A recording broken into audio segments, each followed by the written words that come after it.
story I heard about myself. This one happened in high school. We had this teacher in high school whose kid went to our high school. His name was Mr. McNamara, and his son Jake McNamara went to our high school. He was a sophomore when I was a senior, so he was 2 years behind me.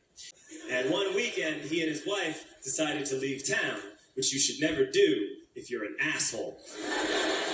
And Jake McNamara decided to throw a party at the teacher's house. Hooray! And everyone around town heard about it, and we all got up individually and thought, okay, let's go over there and destroy the place. I walked into this party, everyone I had ever met was there, and everyone was drinking like it was the end of the world. People were drinking like it was the Civil War and a doctor was coming to saw our legs off. It was totally unsupervised. We were like dogs without horses. We were running wild. I walked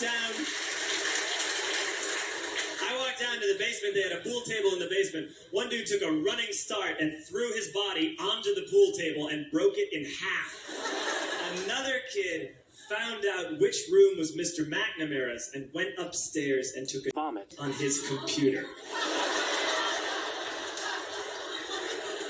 So the party was going great. I'm standing in the basement and I'm holding a red cup. You've seen movies. And I'm standing there and I'm holding a red cup and I'm starting to black out. And I guess someone said, like, something, something, police. And in a brilliant moment of word association, I yelled, fudge. Police! Fudge. The police! And everyone else joined in. 100 drunk white children yelling, fudge. Duh, police. With the confidence of guys who have, like, already been to jail and aren't afraid of it anymore.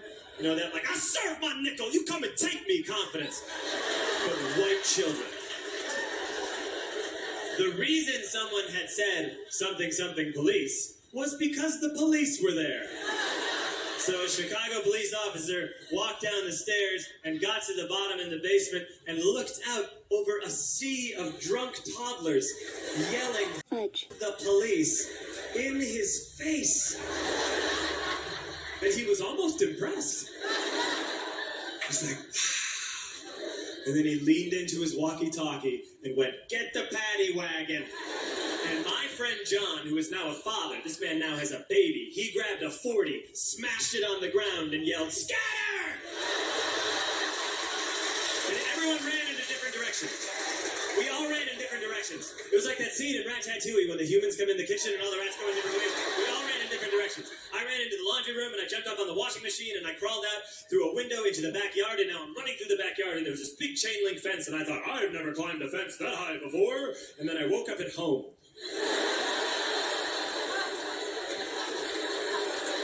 On Monday, I went to school, because that's what we did back then. And I'm walking into the school building, and who do I see but Jake McNamara? And he says to me, hey, were you at my party on Saturday? And I said, no. You know, like a liar. And he said, things got really out of hand. Someone broke the pool table. Someone took vomit on my dad's computer. But the worst thing, he says, the worst thing is that someone stole these old antique photos of my grandmother, and my parents are freaking out about it. And I had that thought that only blackout drunks and Steve Urkel can have.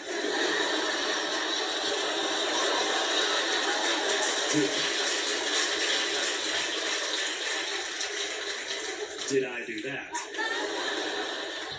I figured no, I wouldn't have done that. But I was never sure until 2 years later. Relax.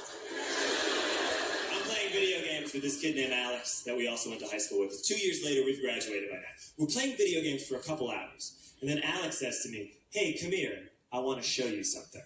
And he takes me into his bedroom. And then he takes me into a side room off of his bedroom. Never a good thing to have.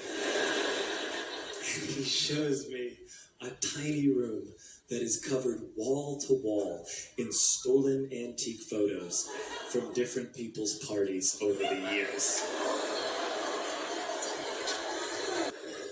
And I said, why?